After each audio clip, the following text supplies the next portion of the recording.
Evo, falafel na Sarpijev način. Pogledajte. Ukus i miris Bliskog istoka. Ako vas zanima kako Sarpi pravi ovaj falafel ili ti ove postne ćuftice, ostanite do kraja recepta. Pozivam vas da komentarišite, podelite ovaj video, lupite like, tako pomožete radu moga kanala. Uživajte u videu. Evo šta nam je potrebno za ovo jelo. Imamo ovdje leblebiju ili naut. Ovo sam kupio u Makedoniji. Uzmete sirovu leblebiju ili naut, potopite u vodi i najbolje bi to bilo da stoji tokom noći. Ali može i 24 sata. Znači ne savjetujem da kupujete onu kuvanu leblebiju u konzervama, nego uzmite sirovu, potopite tokom noći, nek vam ostane ovako, neka stoji na bubri, procerite, properete i to je to, nekih 200 do 250 grama. Kumin, začin kumin, biber, malo susama, mlevene paprike, slatke, sveži peršun, ja ću koristiti ovaj zamrznuti, par čenova belog luka i jednu manju onako srednju glavicu crnog luka. E sad, mnogi koriste korijander.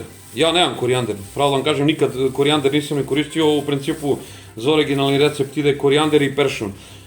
Ovog prilikom ja ću staviti samo peršun, korijander ne koristim, možete da stavite mleveni korijander koji ja imam i njega ću ubaciti, znači mleveni korijander. Sad šta ćemo da radimo? Možete koristiti štapni blender, ali možete da upropastite blender ako je ispod 1000 vati jačine, mora da bude jak. Ja ću koristiti ovog secka. Sad, i treba nam malo vode. Sad koji je postupak? Ubacit ćemo ovako leblebije ili naut u ovaj blender. Sada ćemo tu ubaciti luk, beli luk, crni luk, malo samo ovako isjeći.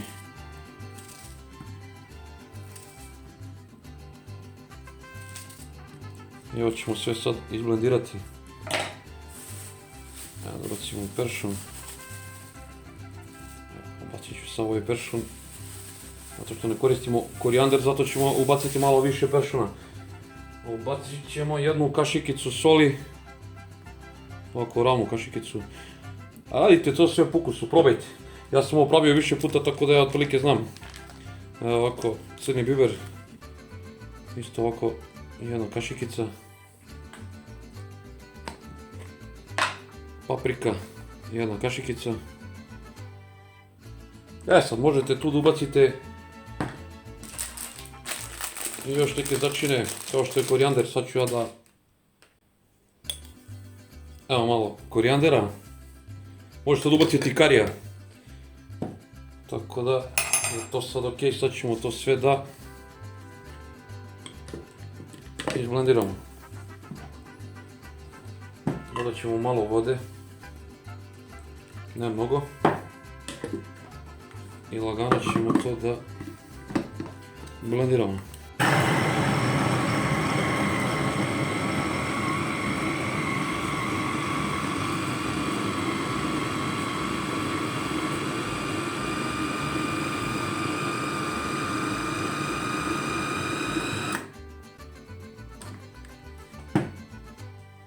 Nemojte mnogo da ga izblendirate, ovu smesu, da ne bude onako pasta. Malo ćemo da promešamo. Evo ovako da promešamo, pogledajte. Znači ovo nije kuvana leblebija, nego je samo potopljeno, pogledajte. Evo još samo malo. Ćemo to da sjedinimo. Mora malo da se promeša, zato što ove krupnije stvari uvek ostanu na vrhu. Tako da, evo još malo.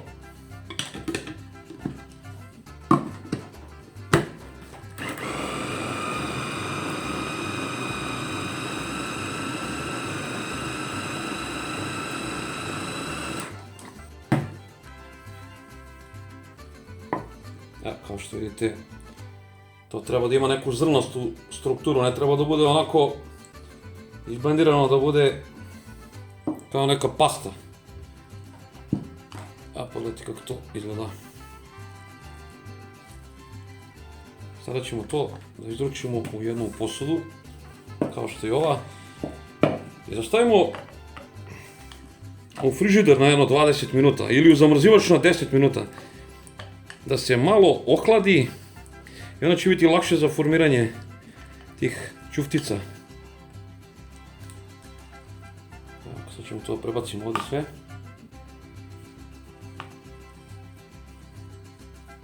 Evo pogledajte. Umalo da zaboravim.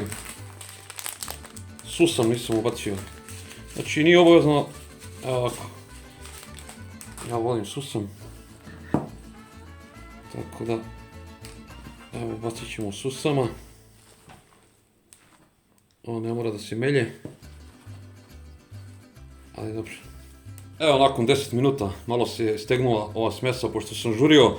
Vjerojatno niko ima oštro oko primetio je da sam zaboravio da ubacim i kumin. Naknadno sam ubacio kumin kao i susam. Tako da evo, sada ćemo da pravimo te ćuftice.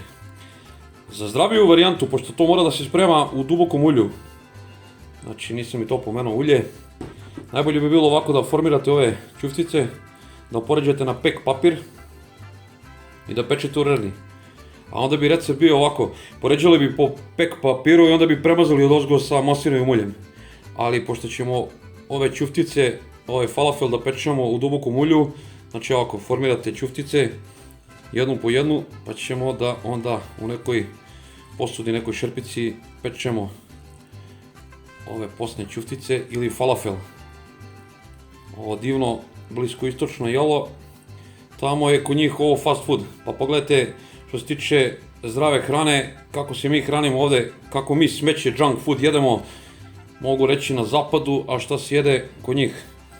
Pa vi razmislite gdje je zdravije i šta je zdravije. Evo pogledajte koliko smo dobili ovih ćuftica. Sada ćemo da uzmemo jednu šerpicu kao što je ova i stavit ćemo lako dosta ulja da mogu lepo da se isprže. Otprilike ovo, recimo koliko ovdje ima, malo manje od 2 deci, otprilike, nek bude 2 decilitra ulja. To otprilike, onda ćemo staviti ovo da se dobro zagreje, pa ćemo ubacivati jednu po jednu. Evo ovako, čekamo da se ulje dobro zagreje. Pripremamo jednu posudu ili tanjer, stavimo ubrus ili salvetu da se višak ulja odsedi. Sad otprilike ne treba bude ni mnogo vrelo, treba dobro da se zagreje ulje. Mislim da se zagrelo. Ubacivat ćemo jednu po jednu ovu ćufticu u to ulje. Ja, kao što vidite, krenulo je da se prži. Idemo jednu po jednu.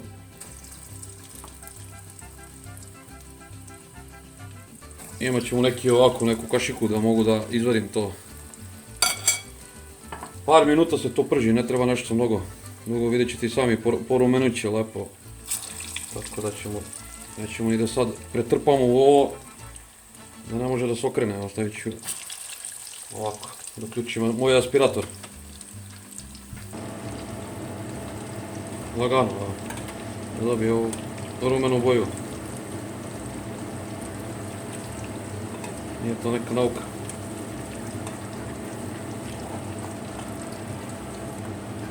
Evo pogledajte, ne trebate to da ugljenišete. Kada ovako porumeni, vadite jednu po jednu i stavljate sljedeću. I tako dok sve ne ispečete. Evo dok se ovo prži, da vam pokažem unutra teksturu samog falafela. Vidite kako izgleda unutra. Malo se prohladilo, pogledajte. Fantastično. Ovo ću služiti uz neko povrće, uz neku salatu i domaći sarpijev majonez ili tatar sos. Evo pogledajte kako lepo izgleda. Ako nemate novca za putovanje, bar možete u kuhinji da osjetite čari Bliskog istoka. Evo falafel na sarpijev način. Ako vam se sviđa recept, podelite ga, komentarišite, lupite like. Tako pomožete rad moga kanala. Pozdrav svima od Carpija.